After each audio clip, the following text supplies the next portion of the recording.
പേടിക്കേണ്ടെന്ന് ഞാൻ പറയില്ല, നിങ്ങൾ പേടിക്കണം. ഞാൻ ഉൾപ്പെടുന്ന നമ്മുടെ നാട്ടിലെ ഓരോ കുഞ്ഞും പേടിക്കണം. അത്രയും വലിയൊരു വിപത്താണ് നമുക്ക് വരാൻ പോകുന്നത്. 50-60 കൊല്ലം മാത്രം ഗ്യാരണ്ടി പറഞ്ഞിട്ടുള്ള ഒരു ഡാമാണ് ഇന്ന് 130 വർഷത്തോടെ അടുക്കാൻ പോകുന്നത്. സോ ഏത് നിമിഷവും അത് തകരും. നമുക്ക് ചെയ്യാനുള്ളത് ഒരേ ഒരു കാര്യമാണ്, 30 ലക്ഷം പേരുടെ ഒപ്പ് ശേഖരിച്ച് പ്രധാനമന്ത്രിക്ക് ഒരു പെറ്റീഷൻ കൊടുക്കുക. ഇങ്ങനെ കൊടുക്കുകയാണെങ്കിൽ ഡാം ഡീകമ്മീഷൻ ചെയ്യാൻ സാധിക്കും.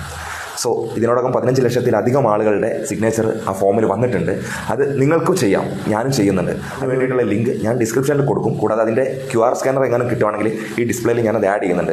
എത്രയും പെട്ടെന്ന് നിങ്ങൾ ആ സ്കാനറിലോ ലിങ്കിലോ കയറിയിട്ട് എത്രയും വേഗം അതിൽ നിങ്ങളുടെ സിഗ്നേച്ചർ ഉറപ്പുവരുത്തുക. അതിന് വേണ്ടിയിട്ട് ആ ലിങ്കിലൂടെ പ്രവേശിച്ച ശേഷം save Kerala form Mullaperiyar dam disaster എന്ന് പറയുന്ന പേജിൽ നമ്മുടെ ഡീറ്റെയിൽസ്, പേരും ഇമെയിൽ ID യും കൊടുത്തിട്ട് സൈൻ ചെയ്യുക. അതിനുശേഷം ഓപ്പൺ ചെയ്ത് വരുന്നൊരു പേജിൽ നമുക്ക് വാട്സപ്പിലേക്ക് ഷെയർ ചെയ്യാനുള്ളൊരു ഓപ്ഷൻ ഉണ്ട്.